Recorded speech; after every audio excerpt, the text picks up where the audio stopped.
Today is Wednesday, January 14, 2026, coming up on Roland Martin Unfiltered, streaming live on the Black Star Network. Minneapolis faith leaders and community activists are calling for a day of truth and freedom, a boycott in response to Donald Trump's Operation Metro Surge. I'll talk to one of the organizers about this very issue. In an effort to maintain a white America, Donald Trump is pausing immigrant visa processing for 75 countries. Most of them black. I'll talk to an expert about this sweeping move and why they're targeting African countries, but they're also targeting Jamaica and the Bahamas. Speaking of this MAGA administration, they have launched a campaign across various departments that utilizes images and ideas borrowed from right-wing, racist, white nationalist circles. That is no shock. And racists are welcome in this administration. I'll tell you two individuals who have admitted to loving Hitler and Nazis, and they're still working. But also, heckling the convict-in-chief not only results in being flipped off by the orange man, it can also lead to a suspension. That's the case for a Ford worker. UAW responds. Plus, the United States Senate honors gospel icon Richard Smallwood. Folks, it is time to bring the funk on Roland Martin Unfiltered on the Black Star Network. Let's go. He's got it. Whatever the miss, he's on it. Whatever it is, he's got the scoop, the fact, the find. And when it breaks, he's right on time and it's rolling. Best believe he's knowing. Putting it down from sports to news to politics. With entertainment just for kicks, he's rolling. It's on go, y'all. It's Roland Martin, Rolling with Roland now. He's funky, he's fresh, he's real, the best, you know he's Roland Martin now.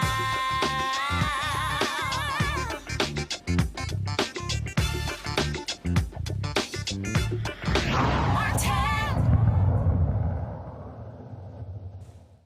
Fine, come to me. Folks, I have repeatedly said that racists dominate the Donald Trump administration. This is an administration that is about white supremacy. It's an administration about white nationalism. And so you might remember a story where the Texas Observer broke a story showing that a prosecutor, an ICE prosecutor in Dallas, that individual, flat out, that individual admitted to white supremacist language that he was handling a Twitter account. Well, he is back on the job. That's right, that racist is back on the job. The prosecutor is James Rotten. He has white supremacist account on X known as Global Responder.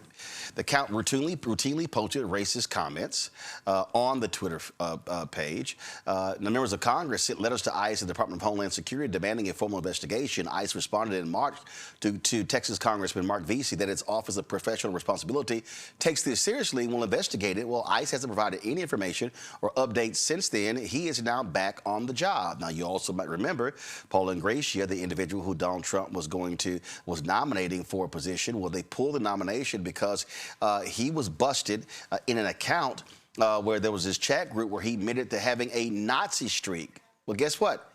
He still works for this administration. Is it any shock what we're dealing with here? And so let's just be clear. What Donald Trump and his administration is saying, that if you are an undeniable racist, if you make racist comments, if you glorify Nazis, if you glorify Hitler, you have a place in their administration. Rebecca Carruthers, President, CEO, Fair Election Center out of Washington, D.C. Mondo Robinson is principal with Black Bell Voters Project, mayor of Enfield, North Carolina. Andrew Clark, managing partner, District Legal Group out of Washington, D.C. Glad to have all three of you on the panel. It's very clear. It is undeniable what we see here, Mondale, that if you are a racist, what Donald Trump, what MAGA, what Republicans have said is, you good. There will be no repercussions. And this is what we talk about with these folks. They are advancing a white agenda. They are about building white America. And these are individuals who are documented as talking about Nazis and praising Hitler and making racist comments Doesn't matter. You have a job with Donald Trump. Yeah, I think, Roland, first of all, it's good to be back, bro. I think it's actually a plus that you are racist in this administration. Donald Trump is actually thriving and looking for people that believe what he believes. And people can say, well, Donald Trump's not racist. There's no history of it. I think that's BS. And I think right now what we're seeing is Donald Trump's administration is just living out Donald Trump and his father's dreams. We are watching these people imply an America that used to be. When they said make America great again, people that question it saying when was America great?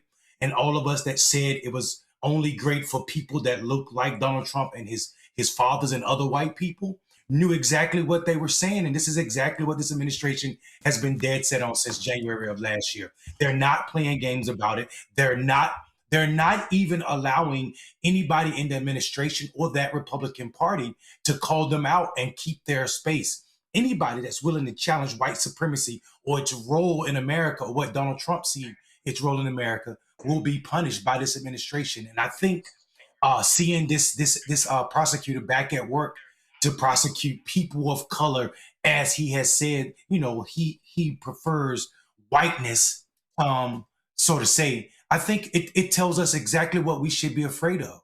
We're about to be excluded, and all of the black people. This is what I really want to say, Roland. All of the black people that say this ain't got nothing to do with us, you're a damn fool, because you're next. You're next. Yeah. Rebecca, Anthony, go to my iPad. This is the guy, Paul Ingracia. Trump tapped him for a new role. This is from November 2025, November in Politico. And they withdrew his nomination to lead the Office of Special Counsel. But he had told folks, he's moving to the General Services Administration. Let's be perfectly clear, y'all. This guy literally was busted for saying that he had a Nazi streak. And they're just moving him to the other department. He is still working in the federal government, Rebecca. Roland, here's the thing. I've been spending the last year and a half talking to Black elders, 70-year-olds, 80-year-olds, 90-year-olds, and even a family friend who's 105. And I've been asking them to recount different stages of their life. The last time overt racism was just in our face the way it is now. And they have given a lot of great advice. Advice that I heard a couple of weeks ago was, you know what, it's going to take y'all about 20 years to build back. Y'all be able to do so. The next 10 years are going to be a struggle, but y'all be able to do it. So here's the thing. For every single person who thought electing Barack Obama as president of the United States in 2008 meant that we were at the end of racism, that we were in a post-racial society, this is the final wake-up call. This is the final boss, right, that we're dealing with. At this point, we know how to defeat this. We've defeated these ideologies before. This next time, as we rebuild over the next 20 years, we have to make sure we take it a step further, that we enshrine the things that we need to enshrine in the Constitution, that we don't settle for social change and social justice, but we actually focus on economic justice. Because quite frankly, how we make sure we don't get in this position again as a Black community in this country is to make sure that we have economic leverage the next time. This guy, Ingracia, was, Mondale was in a chat group, and this is what he said. He made a lot of racist comments, and he said one of them, quote, "I do have a Nazi streak in me from time to time. I will admit it." But this is a guy who had a major position in the Department of Homeland Security. He was overseeing political appointees.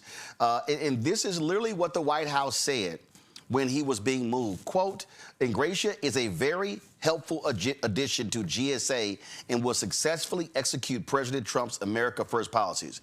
What that is saying is Donald Trump, Stephen Miller, this MAGA White House, they are more than welcome.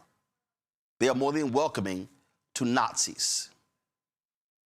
Yeah, I mean, listen, why are we playing games about this? I mean, like, it is unbelievable to me. And I you know what, I appreciate Rebecca spending time with the elders because it's extremely important. And I appreciate their belief that, we could get through this because we've gotten through this before. I would say that, things are a little different in this moment. I see for the first time, probably in my life and also in my parents' life, a president that's willing to say that democracy means nothing. And even in past days, we've watched, white people as presidents pretend that democracy matter. Well, this thing is something different. This thing, Donald Trump, is something different. We have someone who is flirting with the idea that there don't need to be any more elections, that he is the all-being power, and his limit to his power is what he can imagine. And I think that in America's sense is a first time, especially when you couple it with this desire to be American first, in which we're coding just for white. This is an article from Vox. And do we have Andrew? Okay, all right, let me know we have Andrew. This is an article from Vox. The Trump administration can't stop winking at white nationalists. The government is recruiting ICE agents with literal neo-Nazi propaganda. Is what they're doing. And they talk about all the actions that these people are involved in. Give me 1 second, let me close that. So you know, this is their communication strategy. They're disseminating white nationalist propaganda from official government accounts. So folks, we're gonna do this here. Right now, we're gonna play for you. This is a package that was put together by the folks at PBS that actually details how they're using white nationalist language to appeal to their voters. From the U.S. Department of Labor, a message.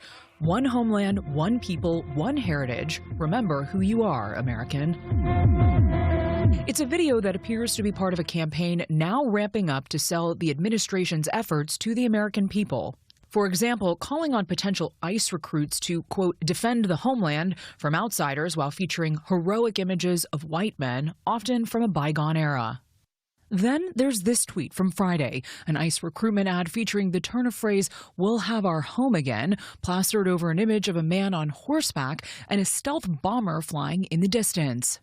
That's a reference to the song "We'll Have Our Home Again," a white supremacist anthem favored by the Proud Boys. Oh my God, we'll have our home again. By God, we'll have our home. Another image tells supporters to, quote, trust the plan, the slogan of the right-wing conspiracy theory known as QAnon, which posits there's a global cabal of pedophiles and deep state actors trafficking children, and that Trump is fighting it. It's also a movement heavily involved in the insurrection on January 6, 2021. Last week, the Trump administration published a new website rewriting that history to blame Democrats for security failures that day and to justify the president's pardoning of more than 1,500 defendants. Weighing in on another era, last week President Trump also sat for a lengthy interview with the New York Times. He was asked about the civil rights movement and told reporters that while the landmark legislation did some good things, he said, quote, it also hurt a lot of people that deserve to go to a college or deserve to get a job were unable to get a job. So it was a reverse discrimination. A day later, Trump supporter and billionaire Elon Musk wrote 100 above this message on X, which read in part, quote, if white men become a minority, we will be slaughtered. White solidarity is the only way to survive. That's known as the Great Replacement Theory, popular in white nationalist circles that falsely claims the white population is being intentionally replaced by non-whites. For the PBS NewsHour, I'm Liz Lander. It's NewsHour. Now, check this out. Today on Capitol Hill, that was a congressional hearing, and what's insane about that hearing on Capitol Hill is that Congressman Jared Moskowitz, he had the microphone, and he was calling out Republicans because they literally had in the audience an avowed racist, somebody who was successfully prosecuted for sedition, sitting on their side of the aisle. Okay, I want you to take that in. The Republicans literally had on their side of the aisle an individual who named Stewart Rhodes, who is an avowed racist. Okay, I want y'all to listen to this. That's totally fair. By the way, the head of the Oath Keepers is here with us in the audience. Stewart Rhodes is here today. Not every day, of course. Not every day, of course, you get to meet someone who was convicted of seditious conspiracy against the United States. Hasn't happened in 30 years, of course. Sitting in the front row in the reserved section, which is is controlled by my colleagues across the aisle. Not sure why he's here. I don't know if he's here to tell us about the Oath Keepers' secret handshake or what treehouse they meet in or whether girls were allowed in. I've always wondered that about the Oath Keepers. But yeah, he's here. I mean, I don't know. You have any questions, my colleagues across the aisle, for the head of the Oath Keepers that's sitting in the reserved section of this hearing?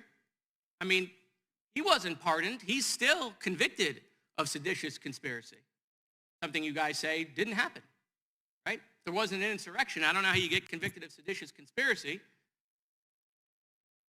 Convicted of seditious conspiracy, and he is sitting on the side reserved. You can't sit on that side unless a Republican member of Congress gives you the authority to do so. So this ain't just MAGA. These Republicans in Congress are embracing these racists, these white supremacists, these neo-Nazis. Roland, is that for me? Yeah, it's for you, Rebecca.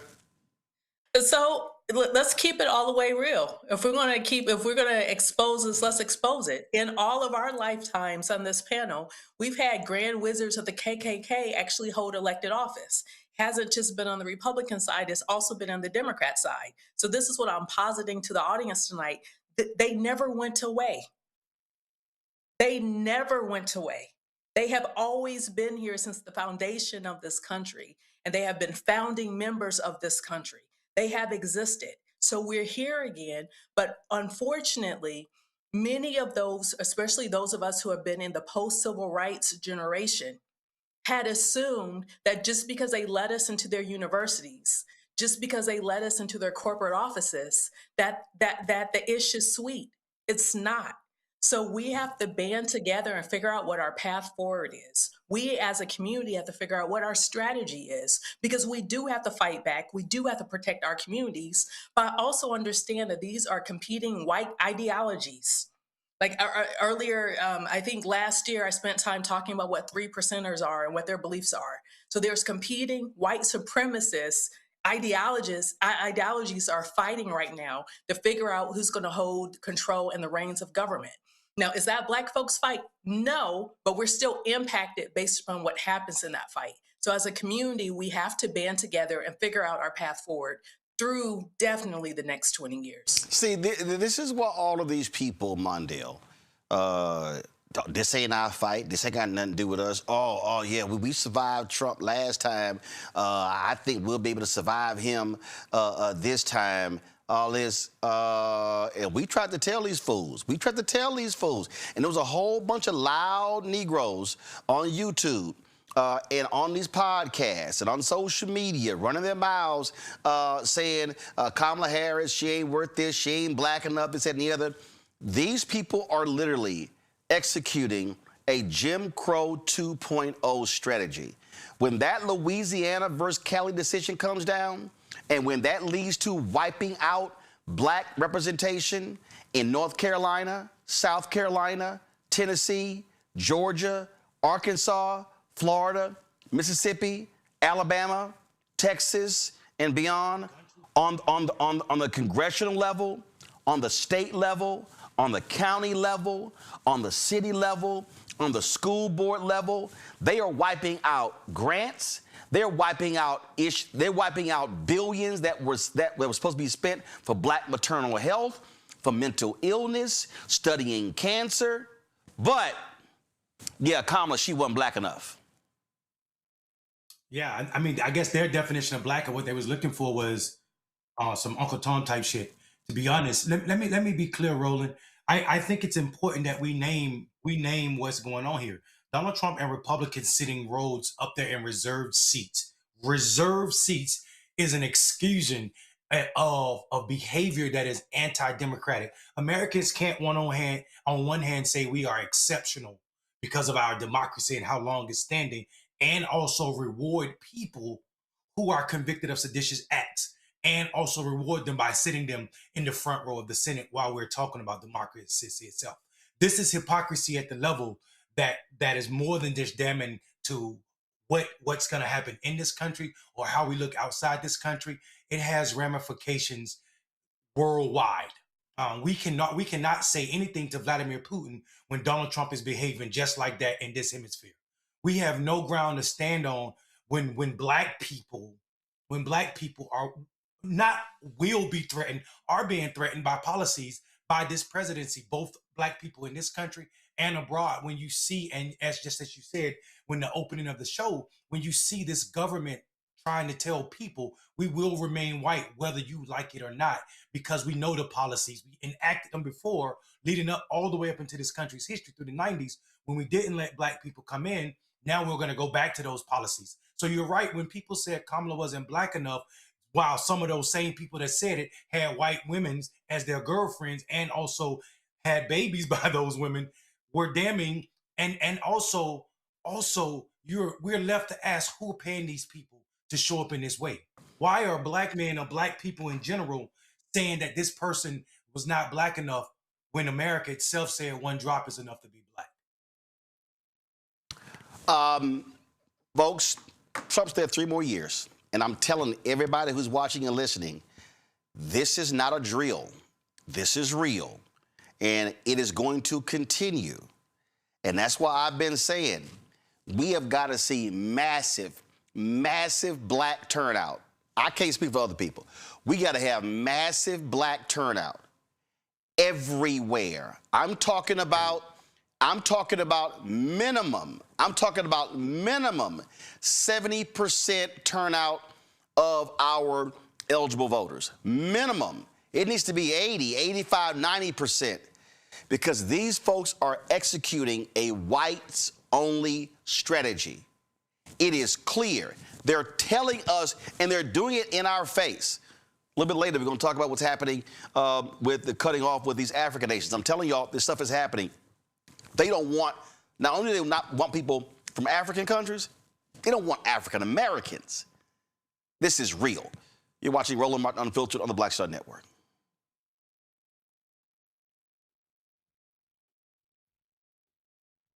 Next on the Black Table with me, Greg Carr. America is being reshaped in real time by a group of 6 people, unelected and without any checks and balances. By the end of the current Supreme Court session, education, the workplace, who gets to elect our leaders, and so much more could radically change. This week, we reconvene our and look at what the new America may look like and how we should respond. That's next on the Black Table, right here on the Black Star Network. If in this country right now, you have people get up in the morning and the only thing they can think about is how many people they can hurt, and they got the power, that's the time for mourning. For better or worse, what makes America special, it's that legal system that's supposed to protect minorities from the tyranny of the majority. We are at a point of a moral emergency. We must raise a voice of outrage. We must raise a voice of compassion. And we must raise a voice of unity. We are not in a crisis of party versus party. We are in a crisis of civilization, a human rights crisis, and a crisis of democracy itself. And guess what? You've been chosen to make sure that those that would destroy, those that would hate, don't have the final say, and they don't ultimately win. They said the quiet part out loud. Black votes are a threat, so they erased them. After the Supreme Court gutted the Voting Rights Act in 2013, Republican legislatures moved fast. New voter ID laws, polling place shutdowns, purges of black voters from the rolls. Trump's Justice Department didn't stop it, they joined in. In 2018, his DOJ backed Ohio's voter purge system, a scheme that disproportionately erased black voters. Their goal, erase black votes and political power. Yeah, that happened. These are the kinds of stories that we cover every day on Roland Martin Unfiltered. Subscribe on YouTube and download the Black Star Network app. Support fact-based independent journalism that centers African Americans and the issues that matter to our community.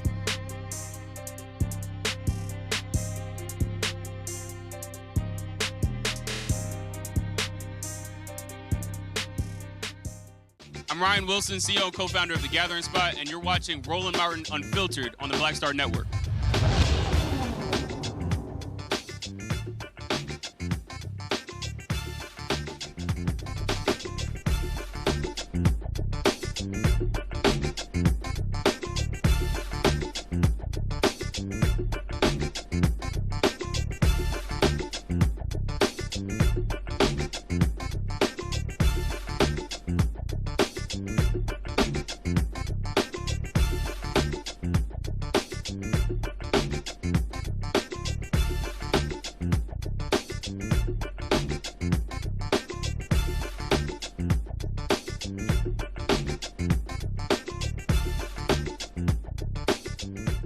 The tension continues in Minneapolis between ICE and residents. They're escalating since the murder of Renee Good. People are being assaulted, detained, taken from their homes, snatched off the streets. In response to this situation, faith leaders, union representatives, and community members are organizing a Day of Truth and Freedom. On Friday, January 23rd, all Minnesotans are encouraged not to go to work, school, or shop in protest of Trump's Operation Metro Surge. Minister Janae Bates-Imari, the co-executive director of Faith in Minnesota, joins me right now. Glad to have you here. So, Janae, how did this come about? How did this all pull together to settle on that particular day? Yeah, we have, unfortunately, here in Minnesota, we're no stranger to the federal government trying to unleash their full terror on us here. And so what we experienced, not just with the murder of Renee Good, but what we have continued to experience with this surge of ICE agents here in Minnesota has been continued violence, continued harm. And Minnesotans are at the point of recognizing and being really clear that this is not normal. What has happened here in Minnesota, we know it started, there were other cities, other blue cities across the country that have been used as testing grounds to do this kind of harm and damage. And yet here in Minnesota, we are already at the level of where we are experiencing the most violent and aggressive ICE operation in the country's history. And we are expecting yet 1,000 more ICE officers to be here. They're already renting out hotels through May. So we know that this is for a long haul. And after the murder of Renee Good, on the very same day, we had ICE agents release chemical irritants at a high school as students were being released from school. We have had an employee who was a citizen at a Target be two teenagers who are Target employees be taken out of their place of employment, beat up, taken to another location, dropped off. We are having them ram people's cars and drive away, break people's windows open when they are being legal observers, exercising their legal right to record what is happening, not obstructing their ability to do what they're doing, which is continuing to wreak havoc, but just recording them puts you in the line of danger to your body, to your property. And most certainly we witnessed this in the worst possible way, where we all probably saw no less than 3 videos of a murder of a woman here in Minneapolis. And so we knew it was time. If anybody ever sat around and wondered, when's the time for us to do something different, to do something powerful, and to do something at scale? And we're very clear, now is the time. So unions across the state, faith communities across the state, we decided that this was the time to do something, to take further action that's not just a march. It's actually hitting them economically, because we know that corporations, especially here in Minnesota, have a lot of power, and they're choosing not to exercise it. They're choosing to stay silent. And frankly, many of them are actually quite entangled with federal agents here, corporations like Target.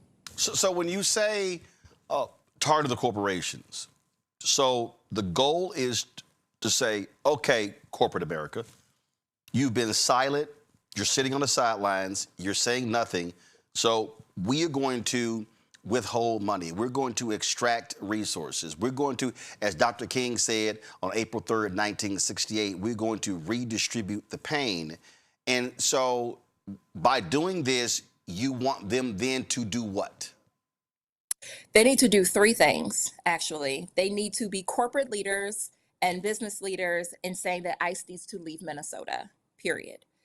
They need to stand up and do all that they can to ensure that the agent who killed Renee Good is charged, is arrested, is prosecuted, and that happens in a way that is transparent, because right now we know that the FBI is withholding all of the investigative materials that they have obtained from Minnesota law enforcement to be able to investigate this with transparency. And we're calling on them to become a Fourth Amendment business, to exercise their right to the Fourth Amendment, which means that ICE officers and federal agents are not allowed on their property, that they can't continue to stage in their parking lots, that they cannot continue to come in and take and snatch and kidnap their employees in broad daylight without having a judicial warrant. And the majority of ICE operations operate on an administrative warrant, not a judicial one. And then we are also calling on these businesses, especially on Target, to be a corporate leader in saying that it is time that we stop funding this unaccountable mass militia that is wreaking havoc on their state and on their country. And so those are the calls that we are asking for them. It is about arresting and investigating and prosecuting the officer that killed Renee Good. It's getting ICE out of Minnesota. It's them becoming a Fourth Amendment business, leaning into their right to deny ICE entry. And it is calling on Congress to not fund this unaccountable militia, which they have a real opportunity to do, especially knowing that on January 31st, Congress has to make a decision on if they want to continue to fund the Department of Homeland Security, aka ICE, and they could make the decision not to. And most certainly we know that the people have been pushing for that. It's also time corporations stand up and say the same thing. And, this is not even a wild or radical thing. We know that, for example, San Francisco was likely targeted to also have these huge surges of ICE operations. And the businesses there, the corporations there, Silicon Valley there said, heck no. They called Trump and said, don't come here. And they didn't. And so the businesses here need to do the same thing. So we are calling on Target. We're calling on 3M. We're calling on General Mills. We're calling on the many, many, many corporations that call Minnesota home to get ICE out. Questions from my panel. Andrew, you first. Kind of actions or I guess demonstrations have been occurring that or progress has been made in terms of getting these corporations involved? Well, unfortunately, we've gotten very skilled at holding actions and vigils and grieving and marches. And so all of that has been happening. But I will also say, because of, frankly, the practice that we got during the uprising after the murder of George Floyd here, we have built this level of resilience and, frankly, sophistication within the neighborhood by neighborhood work, the organizing work, the mobilization that's been happening. And it has given, frankly, just quite a bit of light in all of this. So this day for our organization, we've been pushing for the day of prayer and fasting for truth and freedom. Statewide, it is the day of truth and freedom. This came from community. It came from community members and groups, organizations like mine, faith-based folks, and unions. But it also has been, frankly, just a call, again, because of the block by block work that's been happening here. I mean, it has been remarkable to see the ways in which community has stepped up, the fact that we've had tens of thousands of people who have been trained to be legal observers. At any given moment, any given day, folks are walking the block, doing ICE watch, prepared with their whistles to let community know what's going on, showing up together. And frankly, unfortunately, it's absolutely needed because every single day there is another crazy occurrence taking place. I mean, it is so bad the way that ICE has been operating here. It is literally like the largest organized crime syndicate in this state. We're talking about thousands of people who just like literally run around beating folks up, snatching people off the streets. And that is both citizens and undocumented people alike. Rebecca. Thank you so much for being on the show tonight. I'm a Midwest girl. I was born and raised in Omaha, Nebraska. But what was very pivotal to my upbringing was I was raised in the Black church. That's how I learned Yeah. about civil rights. That's how I learned about coalition building. That's how I learned Yep. about the history of movements in this country and what collective action can be. I know not everyone goes to church, but you lead a faith organization. What are the Yes. plans to make sure that there is a definitive education on what's Mhm. happening and connecting it to previous historical civil rights movements in this country? How, is that learning or those teachings happening, especially for young people who, quite frankly, aren't going to get this in the classroom? Yes, thank you. That's a great question. I mean, so what's really beautiful here is that we do have a pretty robust organizing ecosystem here in Minnesota. And I actually am really blessed to be able to be the co-founder of a crew of folks called the Black Church Power Project. It is Black churches here across the state of Minnesota, in the Twin Cities, St. Paul, Minneapolis, out in St. Cloud and rural areas. And we are congregations and clergy who are dedicated to building independent Black political power in this state. In a state where we are over 90% white, it is very, very important. And we have been doing the groundwork of doing exactly what you're naming, having teach-ins. I mean, even doing things as basic as know your rights trainings. The reality is that a lot of what is happening here in Minnesota, and the particular flavor of vitriol that has taken place here is largely because of an attack on Somalis and Muslims here. And there is a way in which that tends to get leveraged, all kinds of ways in which communities get pitted against one another.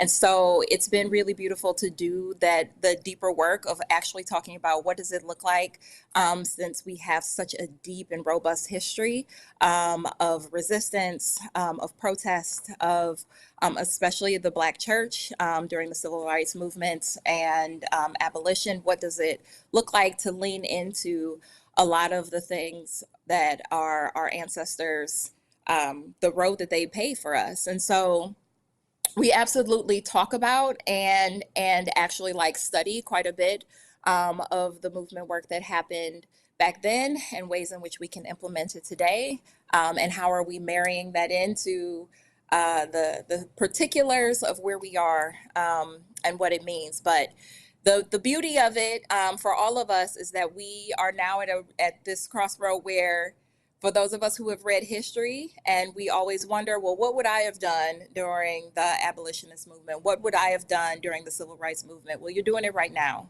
And my hope is that if you can answer truthfully and say, I ain't doing nothing, that you will get connected to organizations that are moving, because, oh my God, there is so much to be done. And for such a time as this, we all have our own calls, but we also have a collective call towards justice. And I have true hope through things like what is happening here in Minnesota, but also all of the ways that folks nationally are tapping in, and moving, that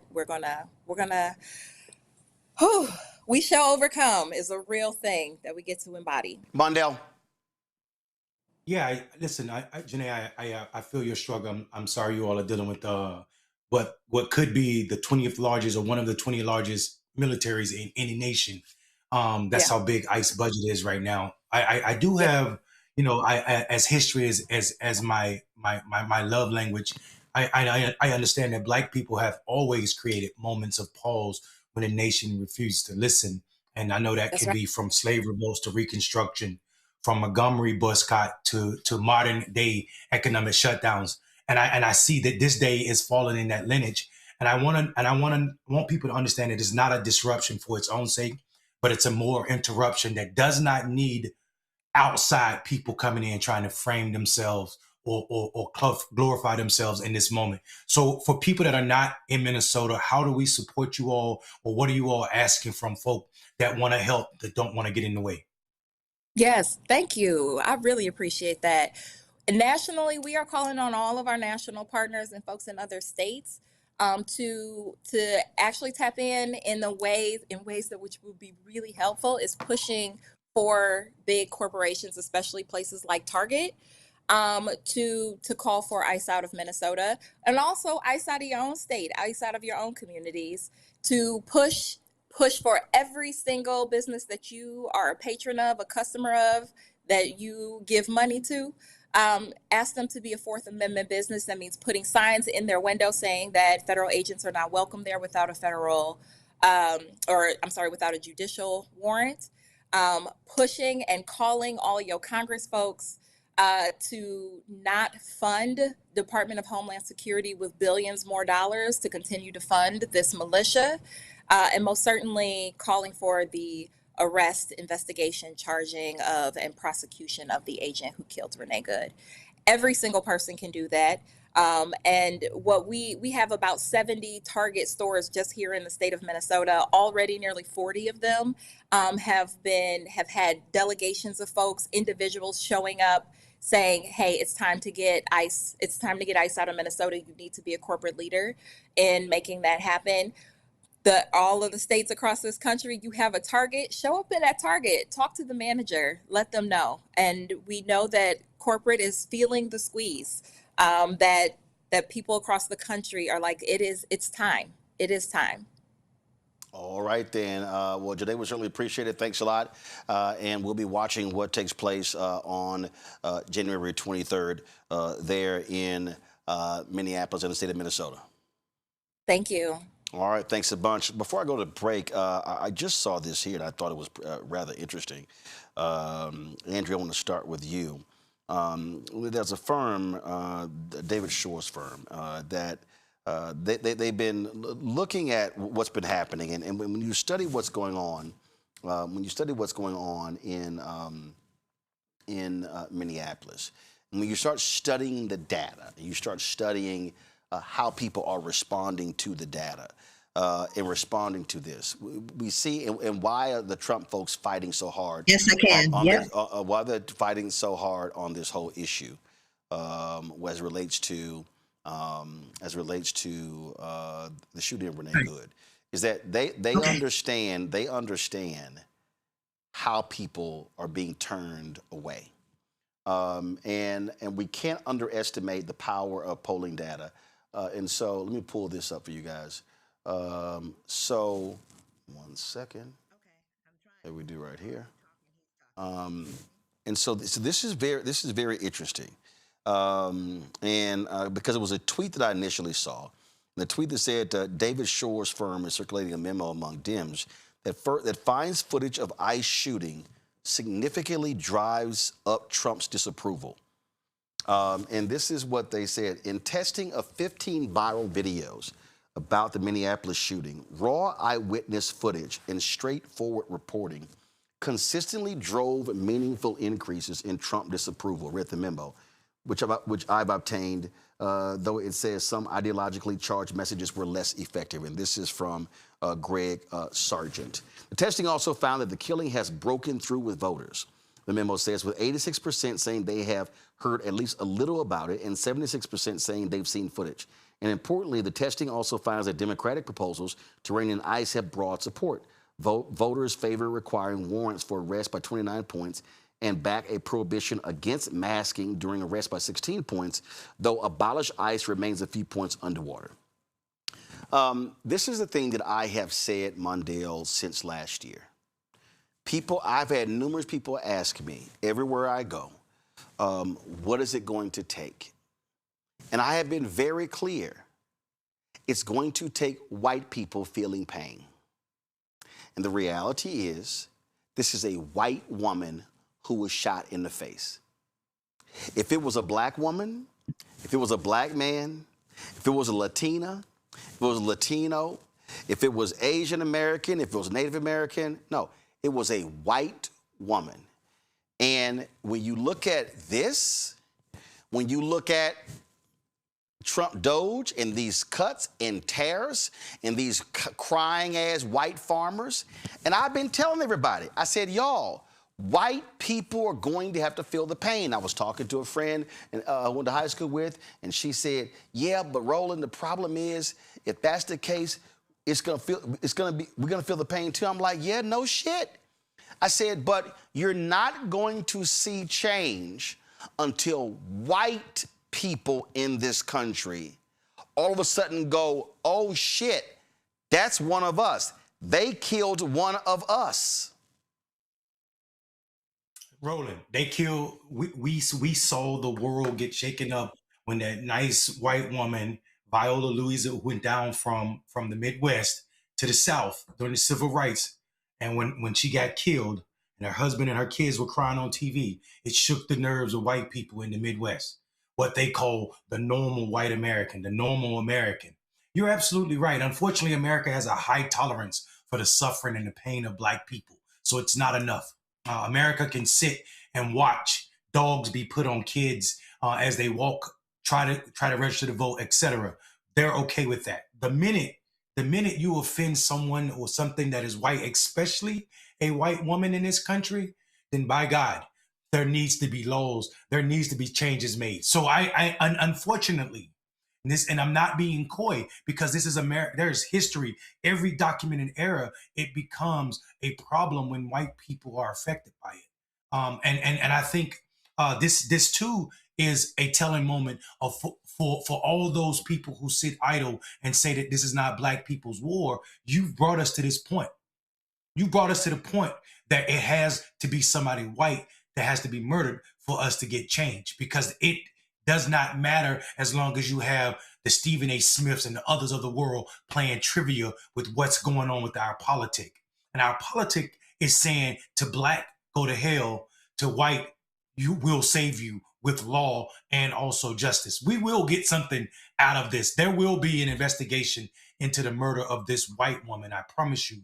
As soon as her family members are found and they're put on TV and the world is starting to wake up to videos of other stations, Roland, when she's on stations, when her family's on stations in Europe, across this world, and the crying becomes other white nations screaming at white Americans about this, then they'll see something happen. This was a segment on Fox News, Rebecca, where Will Kane, I want people to listen to what he says, listen to the language, because what he is trying to do is he is trying to create the wedge between white conservative women and these crazy, deranged, white liberal women. Happening this hour, Minnesota leaders will hold a press conference on the future of DHS agents in the state. We're going to bring that to you live when it begins. According to Homeland Security, that future looks like more agents. The department is surging hundreds of additional agents into Minneapolis to support the ongoing ICE operations there in the wake of last week's shooting. Now, this comes, in this press conference today, as we're getting new witness video of Renee Good before the shooting. She can be seen in her vehicle blocking agents for several minutes, even dancing to the tune of her own car horn. You know, all the behavior of a legal observer. There's a weird kind of smugness, by the way, in the way that some of these liberal white women interact with authority. Most guys learn early in life that every confrontation has a sort of escalation chain. A joke, a push, an argument can eventually turn to violence. We spend a lifetime reading the signs, knowing when we're getting close, knowing when to pull back, knowing when we're on the edge of violence. These protesters, they seem completely oblivious, or they think they have a hall pass to the possibility that blocking cops or using their cars as barricades could end violently. Tragically, but violently. Meantime, another observer today was Governor Tim Walz. He went to observe this. Again, so you see what they're trying to do there, because what they cannot handle, Rebecca, they can't handle how this is negatively impacting them. Roland, I'm going to respect your platform. I'm going to choose my words carefully as I say this next phrase. This is the modern way of calling white people who are standing up against white supremacy as in-lovers. That's what happened there. That's what happened on that broadcast. In the past, in previous decades, they would just say, oh, you're an in-lover. So you're going to get it just like those Black folks are going to get it because your whiteness, your actual literal whiteness and approximation to white power in this country ain't going to save you because we now have tarred you as an in-lover. So what they're trying to do is get white people in this country of goodwill who do not like what they're seeing, do not like what they're experiencing in this government. They are literally trying to tell them, we will take you out if you stand in our way. If you use your whiteness as a way to weaponize and fight back against white supremacy. Well, I've seen video, just like I'm sure many in the audience have seen video over the last couple of days of ICE agents referencing what happened to her and even being gleeful on camera about what happened to her and telling other white people that could happen to you too. Do you want to be like her? So let's be very clear with what's happening rhetorically. And Andrew, that's why now, and of course they use CBS News to report this, that, oh, the officer that was struck suffered from internal bleeding. I don't think anybody believes any of that.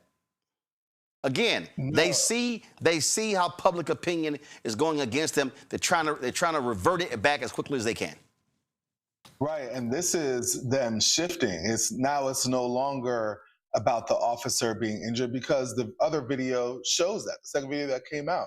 Now they have to shift to, okay, well, let's divide and conquer. And the easiest way to divide and conquer is to say, well, look, these are liberal white women. You don't want to stand with them. Why would you stand with them? Look, they're blocking traffic. They're doing things incorrectly, right? Not focusing on the fact that Renee Good, an American citizen, was murdered. And really, it shouldn't matter that she was an American citizen. Back in June of 2025, Roland, we were on this show watching as it was unfolding in California, the ICE insurrection, I would call it, right? Then we came back to DC when ICE came to DC. Then they went to Chicago. And it took a white woman being murdered on camera for now there being an uprising. And I'm glad because we did say this. I feel like we should go back to the tapes. We did say it was going to take a white American woman being killed for people to really start paying attention to the fact that ICE has been maneuvering like this for almost a year. Yep, that's what's going on. All right, y'all got to go to a quick break. We come back. I keep trying to tell y'all these folk don't want black folks in this country, and they're freezing immigrant visas from 75 countries. Wait until I read you the list. It's a whole lot of black countries.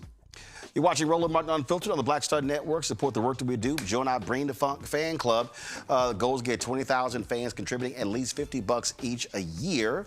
That'll raise $1 million. It comes out to $4.19 a month, 13 cents a day. You fund this show. You fund our new daily news show starting in January. You fund our health show. Fund our other 3 weekly shows. It's a lot. Black Star Network. It's a whole lot that we're doing, y'all, with a small amount of money. We ain't got millionaires and billionaires cutting us checks, but we are doing the work. We center African Americans. If you want to use Cash App, use the Stripe QR code. Just hit right here on the screen. Click the Cash App pay button to contribute. Checks and money order. Make it payable to Roland Martin Unfiltered. P.O. Box 57196, Washington, D.C. 20037-0196. PayPal is R Martin Unfiltered. Venmo is RM Unfiltered. Zelle, Roland at RolandSMartin.com. Roland at RolandMartinUnfiltered.com. We'll be right back. This week on A Balanced Life with Dr. Jackie, we're talking about the ups and the downs of the holidays, the ebb and flow of life, those things that keep us running and gunning. But you know there comes a time in each of our lives where we need to just sit down, sit back, and relax, giving you a chance to really find out who you are and how you're going to move your life forward.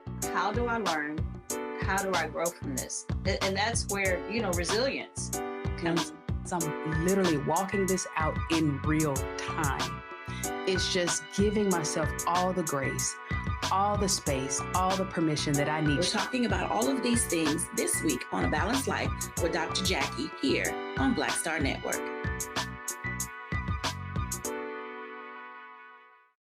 Hey everybody, I'm T.D. Jakes, and I want to encourage you to watch Roland Martin Unfiltered. It'll blow your mind.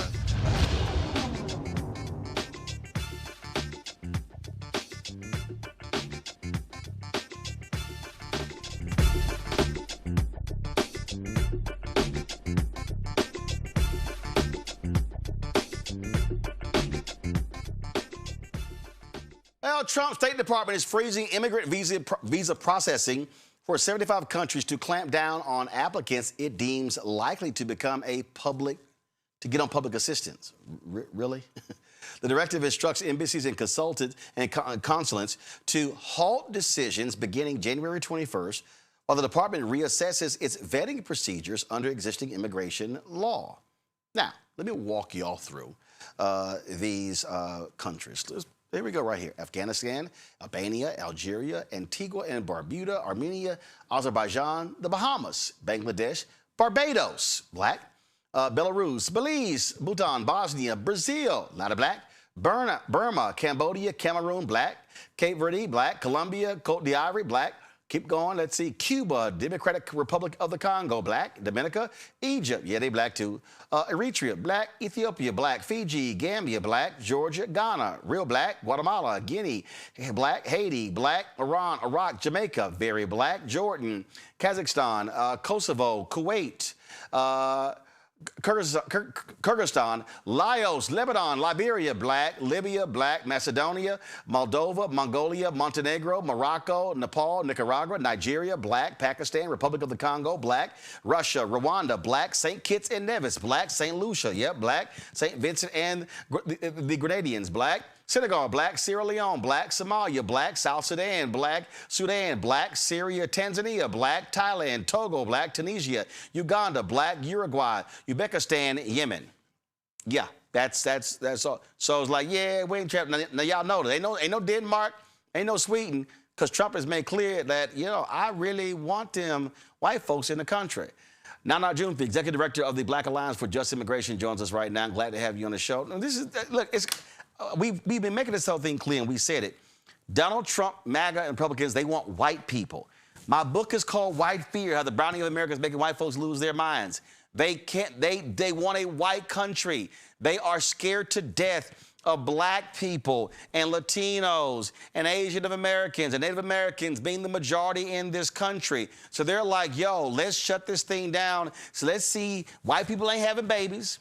So let's see if we can try to keep all of them out and try to import as many white people as possible to keep us in power. Including the white Afrikaners. Yeah. Let's import them so, too, yeah, right? so they don't mind. They like South anger. African. The black ones, y'all stay. We want the white ones.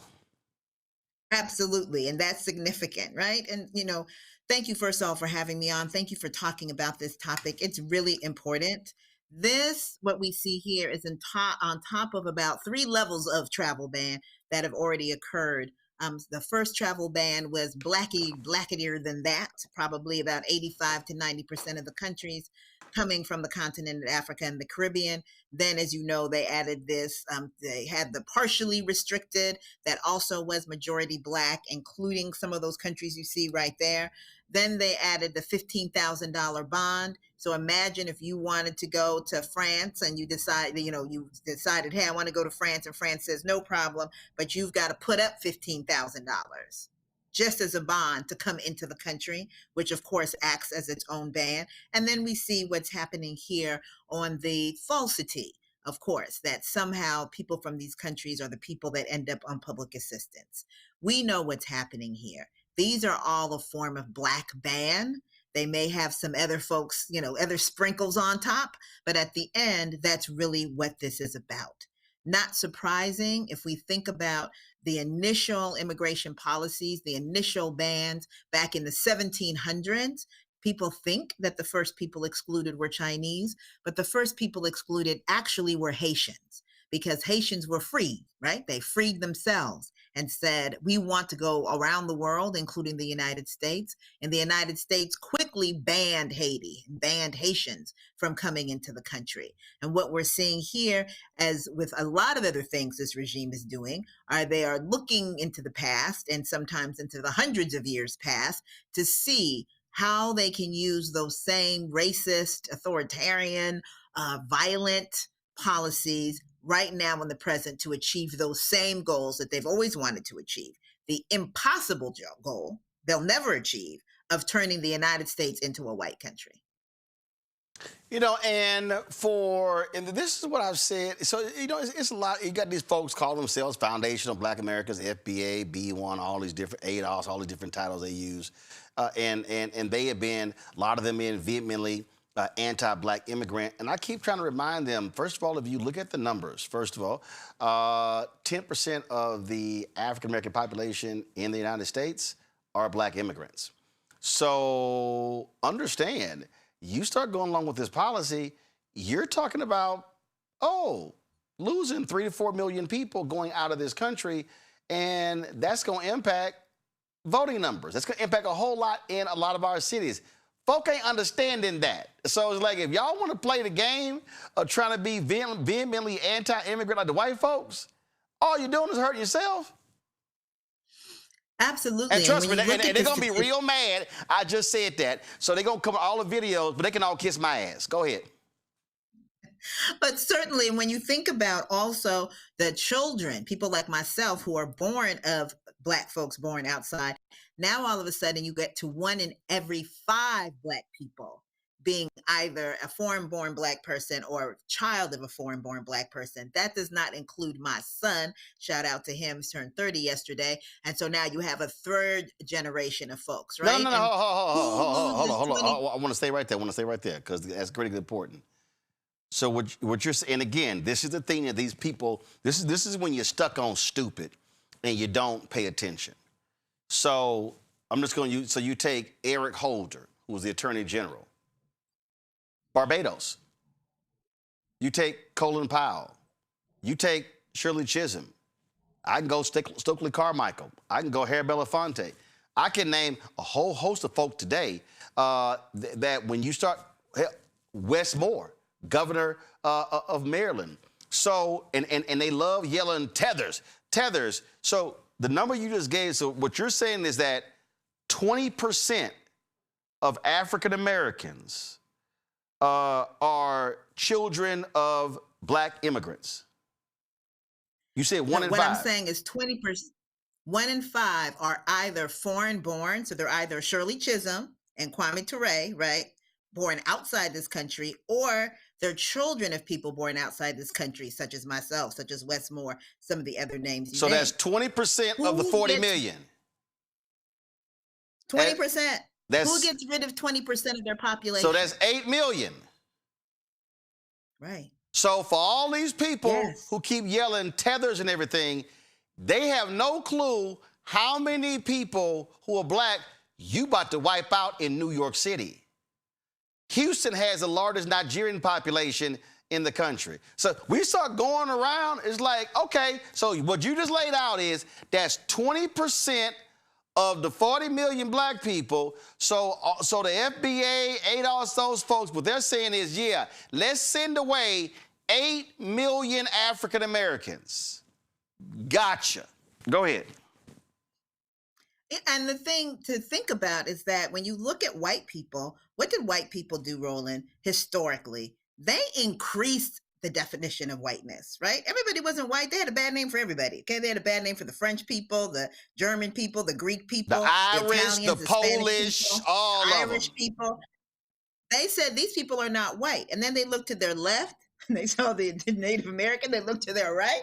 They saw the Black folks. They saw the incoming brown folks, Asian folks. They said, oh, no, come on, welcome to the club. And they went, come those here. people in. Come here. Come on. Y'all us. Y'all one of us. And at a time in which they are attacking us at every level, bringing in body snatchers with every type of identity, from the FBI to the ATF to ICE to the CBP to the Postal Police, and that's who's out here in LA, in Memphis, in Chicago, in Minneapolis right now, in Charlotte. Like, it's not just immigration enforcement. That doesn't exist. We call it the invasion of the body snatchers at Baji. This is all of them. At a time when we should be standing up together to prevent our people from being snatched, right? Instead, by increasing our numbers and saying, hey, we're here together, instead we have people that are supporting that effort, who are trying to divide people and trying to separate people, which is not going to be helpful, particularly with the ban. What people, I think about some of these countries, look at a country like Ghana, which is a country that so many people, African Americans included, are moving to, marrying people, all kinds of stuff. And now I'm getting all these calls from people saying, wait a minute, my friend was coming to visit. I have someone who I was helping that got into university. They can't come. I can't get my fiance over here. Correct, because there's a travel problem. Travel bans that are happening, or there's $15,000 that you've got to pay, or in this case, they put everyone's applications on hold while they do a so-called review. And all the review is, Roland, is they just want to see, will you give me your minerals? That's it. The review is to see, will we turn over everything in our countries to the billionaires? The review is to see, will we allow ourselves to be a dumping ground for people that this country is illegally, unlawfully, in violation of human rights, deporting? That is what they're trying to do. And you see some countries bent the knee and are still finding themselves on these lists because these types of bullies, these types of gangsters, they never stop pressing you to, put yourself under their foot. Never. And they will not stop until the sovereignty of each and every one of these nations is gone under a Trumpian flag. Absolutely. They will. That's how they will operate. Good eye panel with questions. Monday, are you first? Yeah, I appreciate you letting people know that back in 1790, I think when we had our first restriction of Black people, like you had to be not just free citizen, you had to be a white free person to become a citizen of America. I think people believe that, America is majority white because white people are what America was designed and made by, but they forget that it was immigration policies that created this white flesh on majority of Americans. Can you talk about how America has only had truly about 50 years of free, 14 years before 1790 and 36 years since 1990, where Black people were allowed to immigrate, and talk about what that looks like and how people shouldn't be surprised that we are back there again? Yeah, absolutely. I mean, when we look at what those two time periods that you're talking about, where you had immigration policies that were not just absolute, right? That weren't saying you absolutely can't come in, then you did see Black people come in. It's important to point out that it wasn't just free flowing, right? That it was very specific. It was particular folks that they wanted to have come in. Labor is always one of them, right? And one of the things that I talk about is that it cannot be that the only way that Black people can come to this country is in the hull of slave ships or the hull of planes coming in to do work for this country, right? That is not the way that it should be. But that is the biggest way that labor has been allowed. After the 1964 Civil Rights Act, when we had the Immigration and Naturalization Act come out, and the expansion of who could come in, which was directly related to civil rights and the work of Harry Belafonte and others, the numbers of people obviously increased, especially coming from the Caribbean. But we see that often who is allowed in, still in terms of Black people, there's so much more difficulty, even to get tourist visas to come into this country, let alone to get visas to come here and live, reunite with family, etc. What we see happening now is just a resurgence, again, of those more absolute laws that were keeping Black people out. And I want to point out, because I think it's important in our framing, to also say that the incarceration of Black people, whether it be by the criminal punishment system or the immigration enforcement system, is another way to make this country look whiter than it is, which is always the goal, the perception of the whiteness of this country, even as the actual numbers of white people and their percentages decrease. And see, the thing, actually, so I'm actually asking the question in a second. Rebecca, go. Sure. So I'm going to ask a question about unity. So my family has been in this country for hundreds of years, and we've been fighting against these same white supremacists and all their descendants. My ancestors have been fighting their ancestors. People like Stokely Carmichael, people like Shirley Chisholm, they were here before 1965 and had a historical understanding of what the fight was in this country.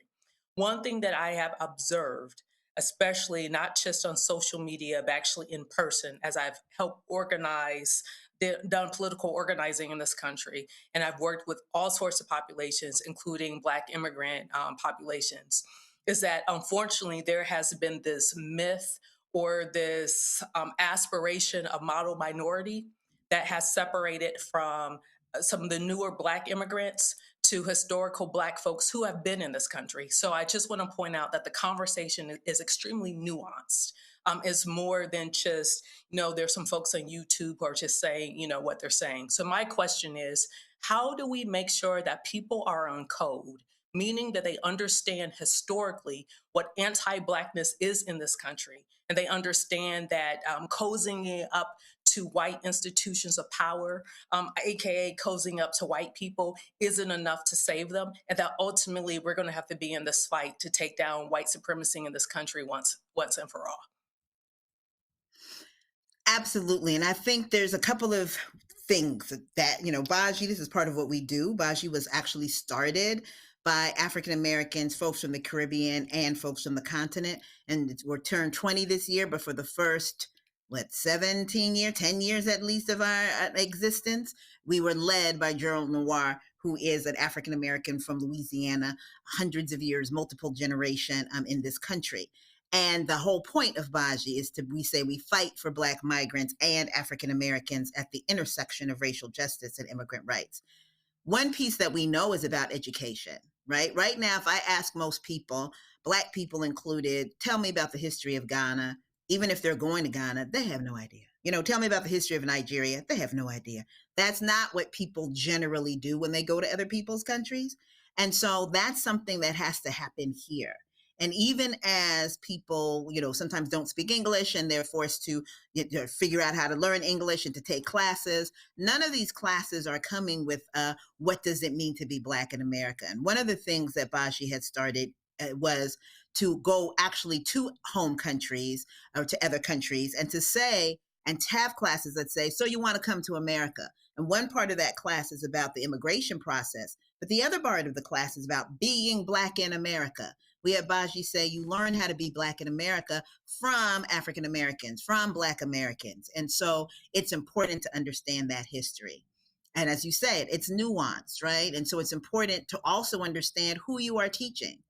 What is their background? What is their understanding? Not just to say, oh, well, they don't know racism because they don't have, majority white populations or a big white population unless they're from certain countries. Everyone in the continent knows what racism is, whether they admit it or not, or whether they call it that or not. So how do we also make sure that we take into consideration the folks we're speaking with and come up with the language that we all can understand that makes clear what anti-Blackness is in this country and has us on the one. And then the last thing I'll say is that Stephen A. Smith, from what I know, is multi-generational. But Clarence Thomas, from what I know, is multi-generational Black American. And yet they are not on code in terms of what needs to be done for us to be free. And they have the background. So they're going to be some, in terms of the history, et cetera, they know the history. So there's going to be some people that for their own personal, selfish, whatever gain, are gonna go that way. We know that, right? Well, hell, the last election, look how many Latinos voted for Trump, and individuals who crossed the border, who came illegally, who would now. Wait a minute. Not only that, I was gonna play this. Andrew, hold on. Listen, this is the son of Nikki Haley. Okay, this is Nikki Haley's parents came to this country through immigration laws that Black folks fought for. They couldn't get a job. Daddy got a job teaching at a HBCU. Mama was making clothes that Black women bought from her. But this is Nikki Haley's son about, who should be able to hold office in America? Guys, come on.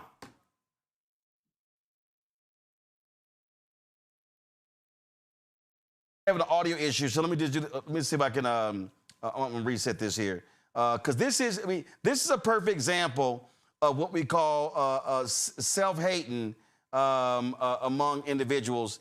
And let's see if we can see y'all here now. And there's so many different aspects to immigration that it's not just the migration part of it. Okay, guys, you were wrong. The audience.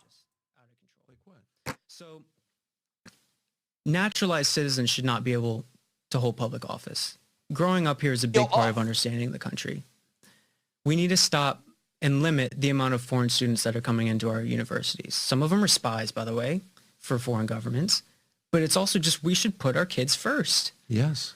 And we should also not allow dual citizenship because that's the stupidest idea. You're either American or you're not. And everyone wants to make it so complicated. That's the thing that I don't like about the past generation is they're always about the rules, the process, and regulation. No, it's really simple. You're just America first. People should have their loyalty to America first. And if they can't do that, then this ain't the country for you. That's totally right. What about serving in a foreign military? Oh, gosh, no, forget about it. You can't do that. Of course not, right? It's ridiculous. That idea alone is just insane. Yeah. Dual citizenship's already bad enough. But to serve in another country's military is disqualifying, really. Of course. I mean, it's hard to believe it's even a conversation. What about language? Do you worry that, you know, countries are united by their language, and language is inseparable from culture. Language is culture in a lot of ways, but this doesn't seem like an English-speaking country anymore. Yeah, especially when you go to places like Minneapolis, Miami, New York, which I lived there for a little bit. And yeah, I want to be able to understand everybody. I just do. It's my country. I don't think I should have to speak another language in my own country. I don't think anyone wants that. I don't think it's good for us. Not saying that you can't know another language. I think that's great to know another language. That's good. But to have anything other than English as the primary language in this country, not acceptable. You're not describing the priorities of the modern Republican Party at all here. No, but hopefully one day it will be. That's what I hope will happen.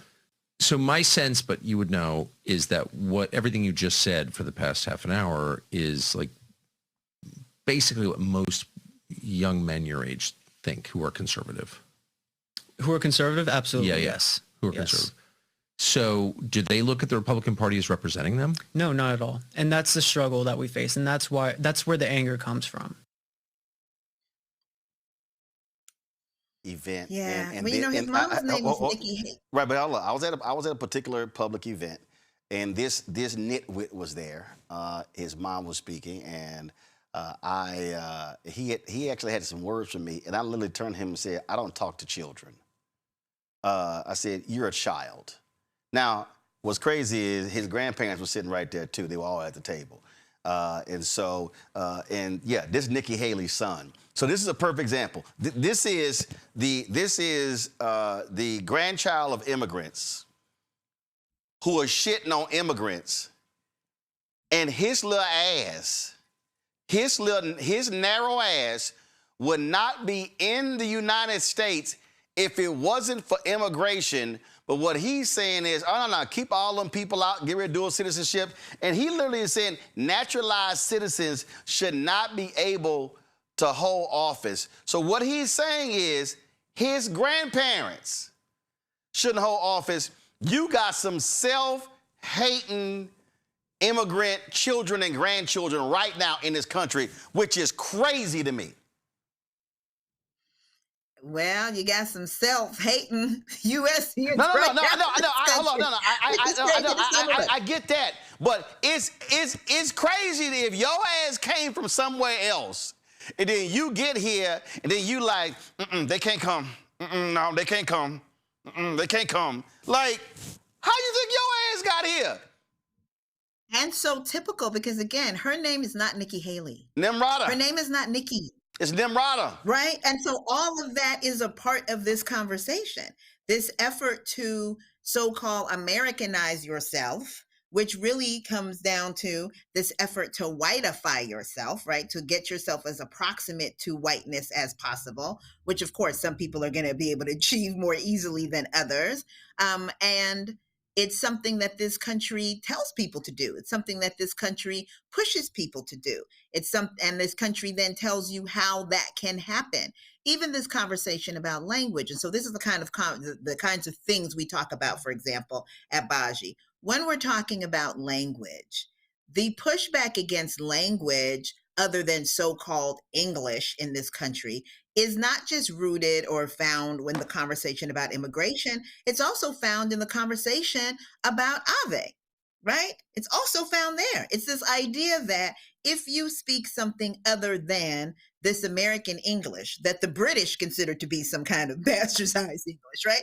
But if you speak something other than that, that somehow you are lesser culturally, that you are not quite as human as someone and as a USian that is speaking English, and particularly a white one, right? And so I think this is the reason why it's so critical, back to the point that was made earlier by your panelists, that we have the conversations to make clear what is the anti-Blackness that underlies everything that is negative, restrictive, violent, constrictive about this country. So that at very minimum, I can't speak for other people, but in terms of Black immigrants, 20% of the population, whether they be foreign born or people like me that were born here, Black immigrant rooted people, we have to be on the same page and understanding about the anti-Blackness of this country, about how it's impacted Black Americans, African Americans, but also about how it impacts us, and vice versa. African Americans need to also be understanding of how the anti-Blackness of this country impacts our home countries, for not just with the travel ban, but the extraction, the wars, the coups. Like, what has this country done to Black countries around the world? Mm-hmm. That is part of why people from Black countries are coming here. And then how are Black immigrants more detained, more deported, put in solitary confinement for longer periods of time, like disproportionately impacted in every way because we are Black people, whether we call ourselves or other people call us that or not, and therefore are going to be dealt with disproportionately. That needs to be recognized by our communities, and we become stronger as we recognize that. Andrew? Yeah, so as a first generation Jamaican American, this issue hits home, and seeing, Jamaica on this list would mean that I would not be here. And to say that my parents, who are both professionals, my family, who is a family full of professionals, are somehow prone to be on public assistance is just not my experience, even when I go back to my motherland of Jamaica. So what I want to know is, considering this rhetoric and even the video that Roland, you just put out there, is there a fear amongst immigrant Black communities here about whether or not they want to stay? And also, do you see resistance from Black people from either African countries or even Caribbean countries wanting to even fill out a visa form or even try to come to America? Yeah, so on the latter, there's a lot of fear. So first of all, there's just a lot of fear. You have people who actually are eligible for citizenship that now are afraid to apply. We saw that there were people that were in line for their citizenship to get sworn in, meaning they had passed all the tests, jumped through all the hoops, everything was ready. They already got stuff in the mail. All they're doing now is going to swear in. And as soon as the first travel ban came in, they were pulled out of line. Literally, they just went down the line, each person asking them, where are you from? And if they indicated literally they were from a country that was on the travel ban, snatched them out of line and told them to go home. Right. Snatch them out of line. So of course, when you hear that, when you see that, then you say, well, I don't want to have that happen to me. So then people are afraid. You have people with green cards that are being snatched and deported. You have people who are citizens who are being snatched and deported. People who are asylum seekers in the process. People who have gotten protections under the Convention Against Torture that are being deported. So that makes people say, I'm not so sure that I want to fill out these forms even inside this country. And of course, outside the country, you have people that have filled out the permitted. You know what I'm saying? They've been told you can come. Your green card is going to be ready when you get here. You fulfilled everything you're supposed to fulfill. And now they're being told, no, you're not going to be able to come. And we don't know if you're ever going to be able to come. We don't know what's going to happen with your application. So people are certainly frightened. It also, I'm thinking about how they're doing all these cuts to public assistance, to SNAP benefits, to the Affordable Care Act, et cetera. And this is also a way to try to tighten the noose on people, right? And to make it so that they can have people that they're excluding from trying to get that side of support. But again, at the end of the day, and it's something that we know, we have to always tell our folks in terms of Black immigrants, at the end, even with African Americans, people who come here are not all, are not clear sometimes that the stereotype of the person on public assistance being Black is a stereotype that is rampant, and that there's nothing about your nationality that helps you to escape that stereotype. So we say that it's not about criminality. It's not about documentation. It's not even about nationality. That really what we're seeing here is an immigration policy, whether it's kicking us out, keeping us out, or locking us up, that is based upon race, and that is being used as the tip of the spear to expand the police state, including the surveillance state, that is going to capture us all, disproportionately Black folks, including Black people who are Black American and African American. All right, I thought I was going to be done with this and go to headlines, but I got to play this. Nana, I got to get you and Mondale's reaction to this video. This is a state representative in North Carolina. Her name is Carla Cunningham. She's running for re-election. And the governor of North Carolina, a Democrat, has come out in support of her opponent. Other African Americans have as well, saying that she's voted with Republicans too much, and she voted with them on this immigration bill. This is a speech that she gave in the legislature in North Carolina. I can't wait to hear what y'all have to say about this. Here we go. I am ADOS, American descendants of slaves. I am a Black American, and I am an American. I'm going to present my case in support of House Bill 318, as it is time for my unapologetic truth to be shared with all of you. First, as a people, we need to recognize that it's not just the numbers that matter, but also where the immigrants come from and the culture they bring with them to another country. As a social scientists report, all cultures are not equal. Some immigrants come and believe they can function in isolation, refusing to adapt.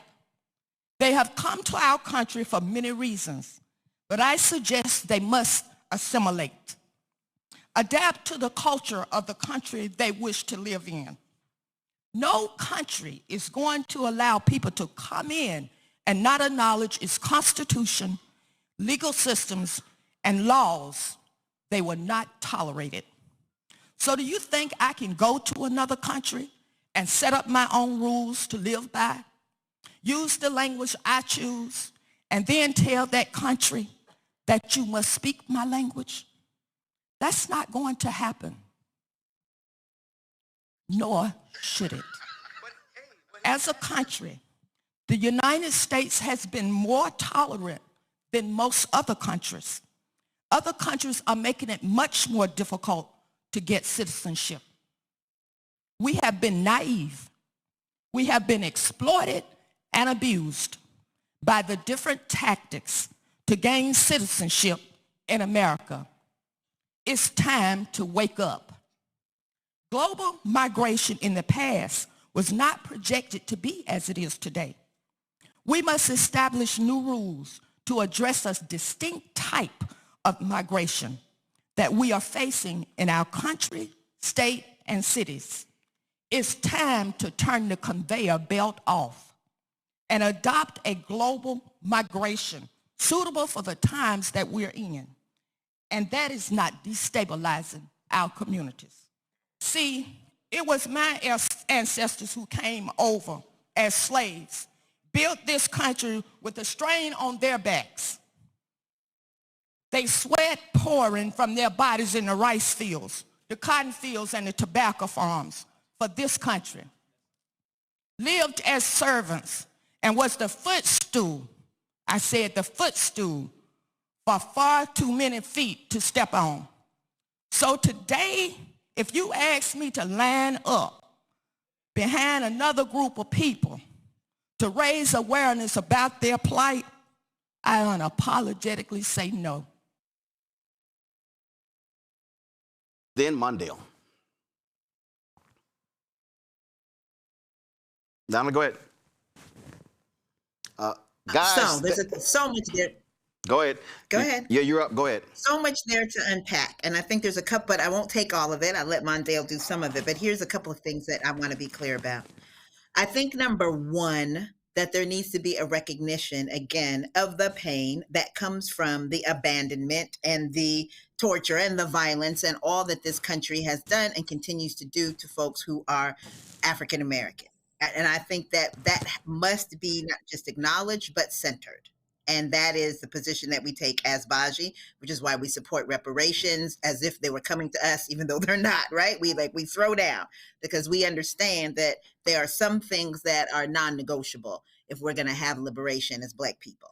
The second thing, though, is to think, when you think about assimilation and the way that the sister is talking about assimilation, she's clearly not talking about assimilation into Black culture. She's talking about assimilation into the United States, which is where this ridiculous model minority thing comes from, right? Because people are trying to assimilate into this notion of what the U.S. is saying you should do to be a good person under respectability politics, which definitely means that you shouldn't be acting like those Black people over there, right? And so we, if we want to honor Black culture in this country, need to not have an assimilationist view.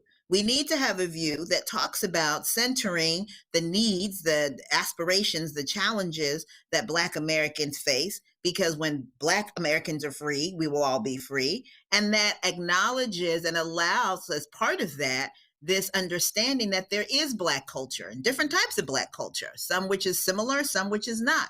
But there is Black culture, and that Black culture has a value, that we don't have to shed ourselves and become some kind of Black white people in order for us to be able to have a piece of the thriving that we should be able to have in this country. And then lastly, I'll say there's a conveyor belt, or this conversation of a conveyor belt that doesn't exist. It's very difficult to get to this country, particularly as a Black person coming from a Black country, even before the Trump administration. It is a really difficult process and not one that many can access. I think that's important to point out.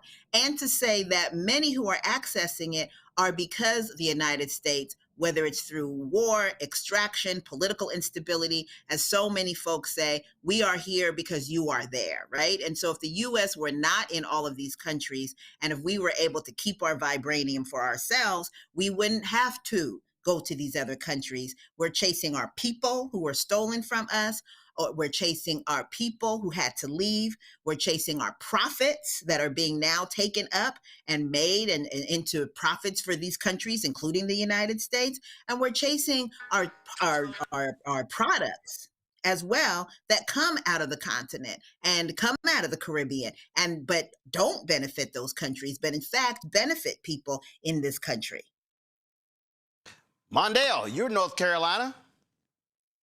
Listen, thank God I'm closer, Roland, to Washington, D.C. than I am to Charlotte, where this woman is elected in. Here's the problem of stupidity. First of all, she's in a district that is 22% immigrant. And this video will be circulated. So this is probably her last time being elected. She's been a conservative Democrat for quite a while. Her working with Republicans to overturn or to veto the governor's ICE, or rejection of ICE in our state is absolutely stupid, and it also goes against the will of the people that she supposedly is elected to represent. we saw, the world saw what happened to ICE when they came to Charlotte. They literally got ran out of town. Literally, they were being ran into the woods.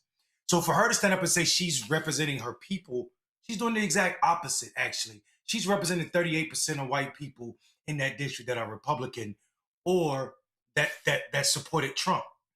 The tragedy I get from ADOS and the people who swear that they are American descendants of slavery and people that care about the blackness of our people is that they end up using weapons and tools that were created by white people for our harm. She sounds to me like a white supremacist. Her ideology is the ideology that supports making America as white as possible.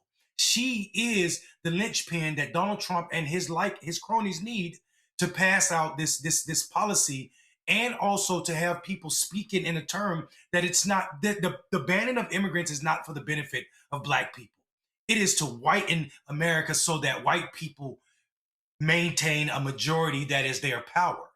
And she will not benefit. Her people, the footstools that she called us, have not and did not benefit from this. This idea of you need to stop destabilizing our communities is crazy to me. If she believes that the immigrants in Charlotte are destabilizing black communities, then I would ask her which immigrants are running the institutions that are over policing black communities. Which immigrants are running the institutions that refuse to provide adequate housing to black people on Beatty's Ford? So she's doing a disservice to the 106th district in North Carolina, and I damn sure she just made me super interested in her district, and I will be trying to activate black men to vote against her ass as soon as I get back to the state. All right, folks. Nana, we appreciate. Yeah. Go ahead, Rebecca. Go ahead. Roland, can I also respond to this? Yeah, go ahead. Like I said earlier, like how nuanced of a conversation this is. Like by definition, am I ADOS? Yes. By definition, am I foundational Black American? Absolutely. But being on code, you would never catch me demonstrating anti-Blackness and speaking out against my Black cousins in Africa, from Africa, or my Black cousins from the Caribbean or currently living in the Caribbean. That's not what I'm going to do. I would never cut a deal with white supremacists in a way that negatively impacts those who are of the African diaspora. And that's something that we have to talk about. It's okay for Black Americans to say, hey, I'm proud to be Black American. I'm proud to have my culture. I'm proud of the different, not just the trauma that I've experienced, but the positive things that I've experienced, have done to impact culture globally around this world. There is no popular culture in this world that's not positively impacted by Black American culture. But that said, what to Mondale's point, you can never be a tool of the oppressor, a tool of the master, because when the master no longer has use of you, they break you as the tool that you are. And so in this conversation, it's extremely nuanced. We have to understand the dissimilarities. We also have to understand the similarities. But in this current hostile political climate, we got to be on code together. Yeah, and I think there's some truth. Like, I think delineating is not a bad thing if we're doing it to lift up who we are and to say what we are. The way I've seen people weaponize ADOS against other marginalized people has made me think that people that are using that label, those that are in the structure arm, they've weaponized. And I'm not talking about Dr. Darity from Duke, who has articulated a pathway and how we should be paid our reparations. I understand that, and I recognize that as someone who has traced his lineage all the way back to where slavery and before.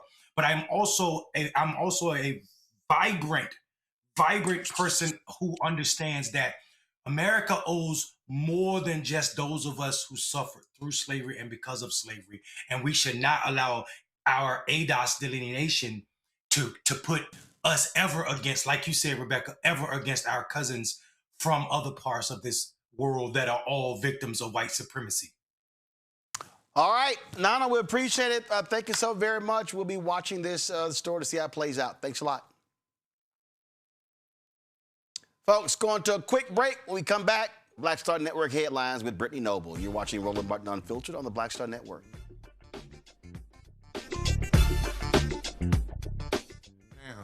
You have people get up in the morning and the only thing they can think about is how many people they can hurt, and they got the power. That's the time for mourning. For better or worse, what makes America special, it's that legal system that's supposed to protect minorities from the tyranny of the majority. We are at a point of a moral emergency. We must raise a voice of outrage. We must raise a voice of compassion. And we must raise a voice of unity. We are not in a crisis of party versus party. We are in a crisis of civilization, a human rights crisis, and a crisis of democracy itself. And guess what? You've been chosen to make sure that those that would destroy, those that would hate, don't have the final say, and they don't ultimately win. They said the quiet part out loud.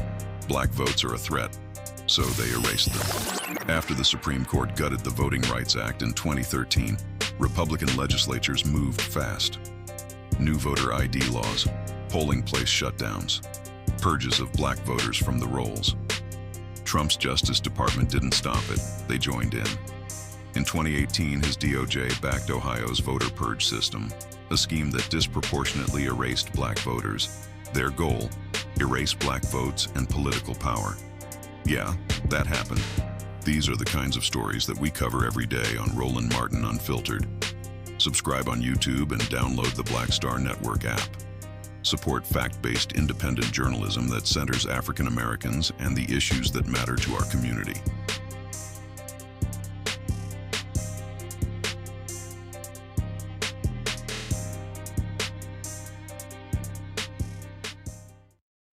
This is Bill Duke, and you're watching the Black Star Network.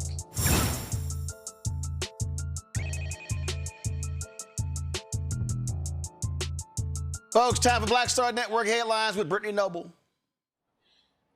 Roland, New Jersey Governor Phil Murphy restores the eligibility to serve on juries for some people with prior criminal convictions. Some 350,000 people had been blocked due to convictions. Governor Murphy signed the executive order with the help of Damian Stackhouse, a formerly incarcerated man who spent years trying to convince lawmakers to take this very step. The order is now in effect and marks a significant shift for New Jersey. The state has been unusually harsh in its exclusions from jury pools. The state imposed a lifetime ban on jury service for anyone convicted of a crime. Also, a person has been arrested after a fire damaged a historic synagogue in Jackson, Mississippi. Police have not released the suspect's name or their motive due to the ongoing investigation. The person is facing arson and possible hate crime charges. The fire ripped through the Beth Israel congregation early Saturday morning. It was closed at the time, and there are no reported injuries. The Jackson Fire Department says the suspect did have burns that are non-life-threatening. Pictures show the charred remains of an administrative office and a synagogue library where several Torahs were destroyed or damaged. The synagogue is the largest and only temple in Jackson, Mississippi.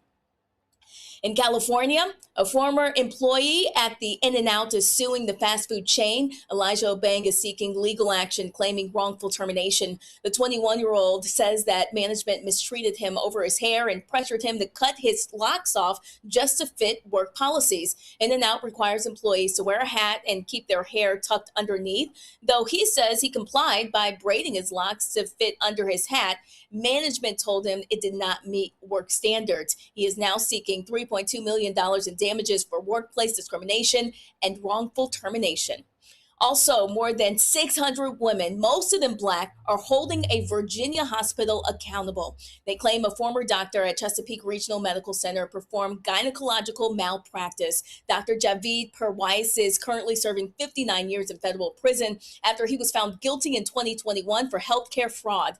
Many of them are saying the hospital ignored red flags about the former doctor, who repeatedly lied to patients for nearly 2 decades, leading them to receive unnecessary and sometimes irreversible surgeries. Victims claim that the doctor fabricated cancer results, induced pregnancies, and performed hysterectomies, permanently sterilizing the women, and now they're seeking $6 billion. The White House is continuing its efforts to erase African American history. In this latest attempt, Trump has ordered the Smithsonian Museum to turn over all materials. He wants to review the institution's exhibits, programs, and internal governance to ensure that the museum's operations aligned with Trump's view of American history. The move was communicated to Smithsonian staffers in an email by Smithsonian Secretary Lonnie Bunch III, who says the Institute will continue to turn over additional records to the White House on a rolling basis. This stems from a letter Trump sent in December requesting materials that he says remains outstanding, setting a deadline for Bunch to turn over all records earlier this week. It's still unclear which materials Trump is requesting to review. Well, college professors are sounding the alarm, saying many Gen Z college students are unprepared for college. Data shows nearly half of all Americans did not read a single book in 2025. Gen Z is the age range 13 through 28, born from 1998 to 2012. In recent studies, it reveals a troubling statistic among the group. Reading habits are plummeting, at least by 40% over the last decade. According to the National Assessment of Educational Progress, a sector in the U.S. Department of Education, 84% of Black students lack proficiency in mathematics, and 85% of Black students lack reading skills. Well, the Senate took a moment to honor gospel great Richard Smallwood. Senators Reverend Warnock and Tim Scott introduced a bipartisan resolution honoring the life and legacy of Smallwood. After the recognition, Howard University and Metropolitan Baptist Church sang the gospel classic song Total Praise. Smallwood passed away on December 30th, 2025 at the age of 77 following complications from kidney failure. Smallwood's funeral will be on Saturday, January 24th at the First Baptist Church of Glenarden International in Upper Marlboro, Maryland. We'll be streaming it live right here on the Black Star Network. Roland, back to you. Ford worker, y'all, in Dearborn, Michigan, he got suspended after he heckled the twice impeached, criminally convicted felon-in-chief Donald Trump during Tuesday's tour. He apparently gave the auto worker, identified as T.J. Sabler, the middle finger and told him F you. Y'all play the video.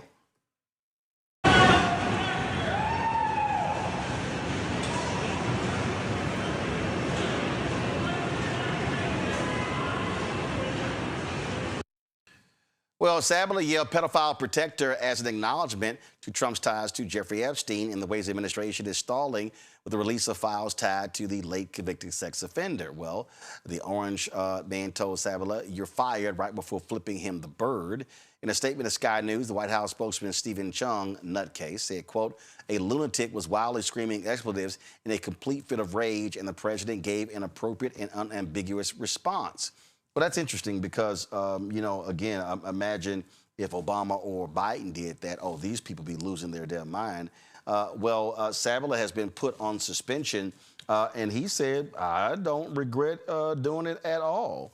And they've so the UAW folks also released a statement saying that they will be investigating that standing by him as well. And guess what? Folks are responding. There's been a GoFundMe set up for Sabler, and let's just say it's going well. Look at this here, y'all. $480,000 has been raised already in support of him, and he just said point blank, "I ain't backing down at all." Andrew, what do you think? So this actually happened to Obama previously, and the person who did this to Obama was not fired. And it's funny because the CEO of Ford is actually one of the biggest CEO critics of Ford because of his tariff policies. So to see this person on suspension, I mean, I almost felt bad for him until I saw that GoFundMe page at almost $480,000. So I might have to go down to a Ford plant myself and heckle Donald Trump.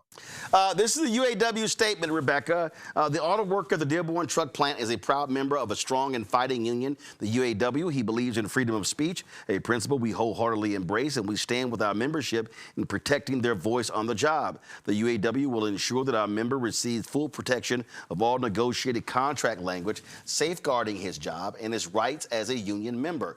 Workers should never be subjected to vulgar language or behavior by anyone, including the President of the United States. You know what? I'm glad to see that the union is standing behind their employee, or sorry, by their worker. I will say this: I want to see UAW get involved in the elections this year. UAW, please pass around some of that money and making sure that you're supporting folks who support democracy in this in this country, because quite frankly, we need it. Mondale. Yeah, listen. I listen. I am amazed at how Republicans swear they love the First Amendment until they don't. Right? Like they hate cancel culture until they don't. Until they have power, then they want to cancel everybody that says anything against Donald Trump. They're so stupid with power and punch drunk over Trump that they literally put out a statement saying that some idiot was yelling expletives. The only idiot yelling expletives was the president. Period. Calling someone who they are and what your friends are. If you don't want to be considered a pedophile perfecter, don't get upset by releasing documents saying that my friends will be exposed, or don't hang out with people like Jeffrey Epstein. So I'm super excited that this person is going to receive whatever portion of the $480,000 or whatever the $800,000 is the goal. But here's the thing, Roland. I think, when do people in this country stop pretending that Donald Trump, any people, pretend that Donald Trump is good for America, or what it means to be American, and this idea of exceptionalism? Because you have a president who can't complete a thought without talking about Bigley or how great he is, or look at his ballroom, or something big. So I'm super confused at how this idiot Donald Trump continues to walk around and no one calls him. Every time you say his name, I hear you do it, but I don't hear it on mainstream media. People don't call him Donald the Con, or they don't bring up the fact that he's making money off of the presidency in a way that we've never seen before. So I'm super excited that this worker had the gall to do it, and I hope more people do it. Every time he's in public, they need to break that circle that he's surrounding himself with in the White House that don't tell him the truth, and let him see that the world hates you. All right, folks. The creator of Dilbert, comic strip Scott Adams, he's dead. He died of prostate cancer. Now, you might remember that he, of course, was diagnosed. He refused to accept normal treatment. He chose to then take ivermectin. That didn't work. And so then he started complaining to Trump on Twitter, hey, can you get me into some trials when it comes to this? That didn't work. He was a longtime non-believer, atheist, didn't believe in Jesus Christ. But right before he died, he's like, oh, I'm giving my life to Jesus Christ. I wonder why he decided so late. Oh, by the way, he also was a massive racist. Don't y'all have the video? You got the video there of Scott Adams? And so you don't have the video? Okay. All right. Okay, let me pull it up. So Scott Adams, he was, this is the one who made some racist comments, and people on the right were like, oh, he was a righteous individual. Yeah, but he was also a racist. So it's no shock he was a full-fledged MAGA. Listen. And I would say, based on the current way things are going, the best advice I would give to white people is to get the hell away from black people. Just get the fuck away. Wherever you have to go, just get away, because there's no fixing this. This can't be fixed, right? This can't be fixed. You just have to escape. So that's what I did. I went to a neighborhood where, I have a very low black population, because unfortunately, there's a high correlation between the density. And this is according to Don Lemon, by the way. So here I'm just quoting Don Lemon when he notes that when he lived in a mostly black neighborhood, there were a bunch of problems that he didn't see in white neighborhoods. So even Don Lemon sees a big difference in your own quality of living based on where you live and who's there. So I think it makes no sense whatsoever as a white citizen of America to try to help black citizens anymore. It doesn't make sense. It's no longer a rational impulse. And so I'm gonna back off from being helpful to black America, because it doesn't seem like it pays off. Like, I've been doing it all my life, and the only outcome is I get called a racist. That's the only outcome. It makes no sense to help black Americans if you're white. It's over. Don't even think it's worth trying. Totally. Well, if you're racist, Rebecca, you're going to get called a racist. Now, Roland, I've been taught God don't like ugly. You ain't supposed to speak ill of the dead. So what did you have for lunch today? I made a Korean beef stew, and it was really good. How about you? What did you eat for lunch? Mondale.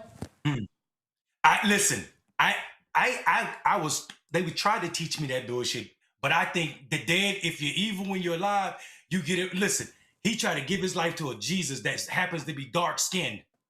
That blonde guy in blue eyes ain't Jesus. So your hate or your so-called hate, let me tell you how evil this guy is. He literally almost told the truth on his lie while he was trying to tell his lie. He said, quote, according to Don Lemon, density, and then he called himself, thought to tell the truth about if you are in a place that is higher density, there's higher crime. And he had to change that lie and make it about black people. I don't have any remorse for people that lie like this. And God don't either. That's why his ass ain't with us no more. How does the dirt taste? That's my statement, Roland. Andrew?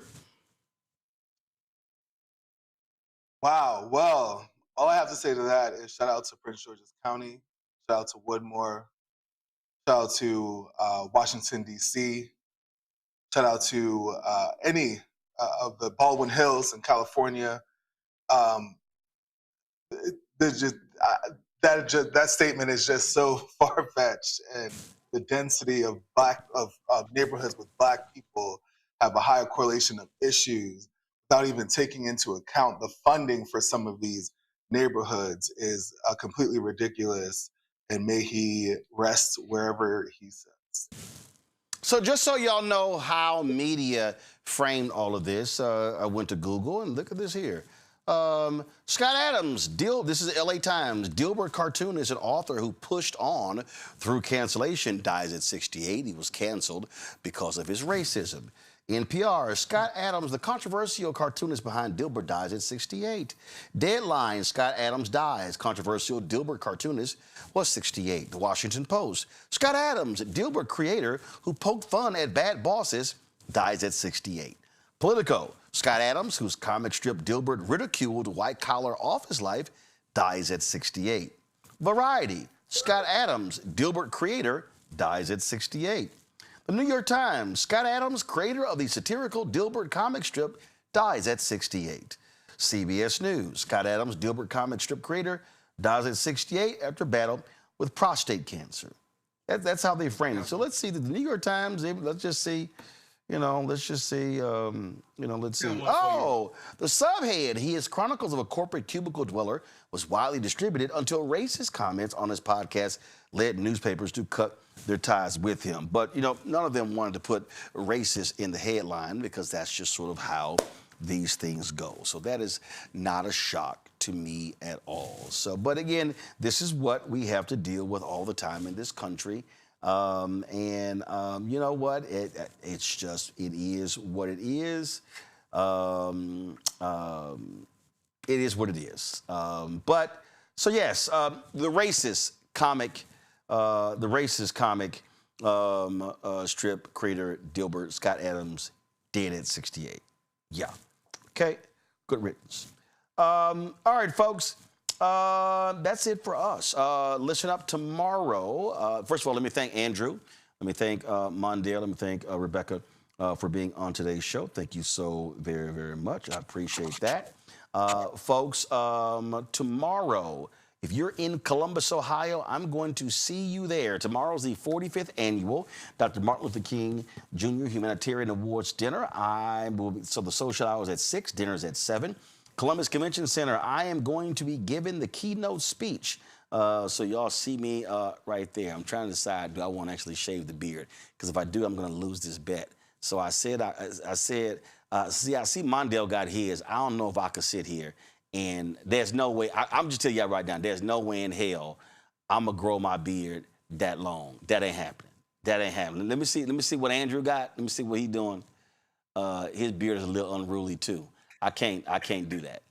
This is not gonna happen. So I think Rebecca ain't got a beard. So I'm gonna go. So Monday it will be 4 weeks since I last trimmed my beard. I don't think I'm gonna get to Tuesday. Okay, I didn't think I was gonna get to today because this is how I normally rock my beard. Right there. That's me. I can't. So this has been a struggle not to shave this sucker off since I got back. But anyway, Columbus, Ohio, I'm going to see y'all tomorrow there. I cannot wait. I'll do Roland Martin Unfiltered from 6 to 7. And then we are going to have the second half of the show, or probably one of our book interviews, haven't decided. Then I'll be in Dallas on Friday. On Saturday, I give the MLK speech for Dallas, so I'll be there. We'll be live streaming both speeches on the Black Star Network. Well, I'll have my camera equipment there as well, so looking forward to that. I was supposed to be at a church conference in Atlanta on Friday, but that conference has been postponed, so I'll give you more details on that. So I look forward to being in Columbus tomorrow. So y'all, let's pack it out. I've spoken to this dinner before, and so I look forward to being back there. And you know what's crazy? I have actually spoken. This probably will blow y'all away. If you just let's say take out in Atlanta, and you can throw in Dallas and Houston. This is going to trip y'all out. I think I've probably spoken more in Columbus, Ohio, in the last 20 years than any other city in the country. I have been booked, y'all, straight up. I think one year I got booked like 2 or 3 times in Columbus in 1 year. And so I've done this dinner before, and I think I've done this dinner twice before. So I look forward to being back. So I truly enjoy the folks in Columbus, so I'm looking forward to being there. Congresswoman Joyce Beatty hit me, said she's flying back for the dinner, so maybe she'll pop by our show tomorrow when we're live. So I'll be live there as well. So looking forward to it. So again, thank to our panel. Appreciate it. Thank you so very much. And tomorrow is the actual birth date of Reverend Dr. Martin Luther King Jr. And so our MLK coverage will begin on tomorrow. We've got, of course, lots of content, lots of things to share with you, and lots of different stories. So I look forward to that. All right, folks, support the work that we do. Join our Bring the Funk fan club. The goal is to get 20,000 people on average contributing $50 a year. Now, let me explain, y'all. It's $195,000 a month to pay for everything. So let me just stand up. So just understand, it's a lot that we've been doing, y'all, a whole lot that we've been doing. And so we have, you may not be able to see it, but we've added to improve. Kill the music, please. Kill the music. Kill the music. So we've done a lot of different stuff here. And so we've added these sound panels on the ceiling here all around to improve the sound so it's not as hollow. As you see, I'm gonna go over here. Of course, when you go over here, you see how we actually, don't switch that camera, just go switch the camera right here. So you see right here how we've moved all of our products over here for our shop, blackstarnetwork.com. And so therefore you see we've got new robotic cameras in here as well. And so now that gives us opportunity. So I'm standing over here where our green screen is. And so that's where you see this right here. And so this gives us the ability to be able to utilize the technology to give you different looks with our green screen here as well. And so is this camera here on? This camera here, turn this camera this way. So you'll see right here. So you see that we have this wall over here, which is I call this our music wall. So we've got Jimi Hendrix, Miles Davis, and Prince, and so we've lit this to be able to do some stuff in front of this wall right here, and so that's one of the things that we've done. We've made a lot of changes in terms of video, audio improvements as well. And so we've, again, moved some different cameras around in here. When I stand over here, one of the things that we've done, we did about $150,000 lighting refresh as well, sort of switching up our lighting here, changing different lights as well. And so you see all of that that's been happening here. You need to go to the wide camera. So pull it out, pull it out, pull it out. All right, thank you. That's the shot right there. So we've done a lot of different lighting stuff in here as well. We've added more lights back over here as well. So before, we didn't have these lights sort of bouncing off the wall here. So we've done that. We've changed the lighting configuration that's over here. as well. So that's one of the things that we have done. And so we've done that. And then, of course, in our control room, we made a lot of different changes as well to our audio system, our video system. We've made more purchases in terms of our equipment. We are expanding what we do with our vMix audio system. That's going to also allow for us to be able to do our remote shows, and so those are the things we're working on as well. So it's a whole lot of stuff that has been happening over the past month, and so your donations have been played a huge role us being able to do that. If you go to our equipment room, it's a whole lot of stuff that we've done. We've gotten a second remote production system. So that way, because we anticipate, with this being 2026, an election year, that we're going to be in a situation where I might be broadcasting somewhere. I might have another crew. So let's say I might be in Georgia. We might have another whole setup in North Carolina, or I might be in Texas, and somebody else might be in Ohio. So we got that going on. So for instance, in February, the Robomobile hits the road. We're going to be in North Carolina with Bishop William Barber. Do y'all have the graphic? Let's be sure to keep that graphic steady so we keep promoting that. And so we're going to be in Raleigh, North Carolina, covering their 3-day march, culminating in their mass movement protest on February 14th. And we're going to be live streaming that march every single day, 9 a.m. to 1 p.m. And so we have all different things that we've been doing for that as well. So it's a lot of things that we've been doing here at the Black Star Network. As I said, we're launching a daily news show, a noon news show hosted by Brittany Noble. That's going to be January 26th. We're launching a weekly health show called Second Opinion with Dr. Ebony Hilton. That's launching at the end of the month as well. We're still working on the business show. And you also notice we've been running the weekly show from Isaac Hayes III and Fan Base on investing. So we've been running that show as well. So in addition to the other weekly shows that we have. So it's been a lot of stuff that we've been doing. Methodically building the Black Star Network, providing more content. So all those things have been happening as we speak. And so when we talk about your support, that's what it's about. We have been, I just saw that we've crossed 1.9 million subscribers on YouTube. So we are 100,000 away from 2 million.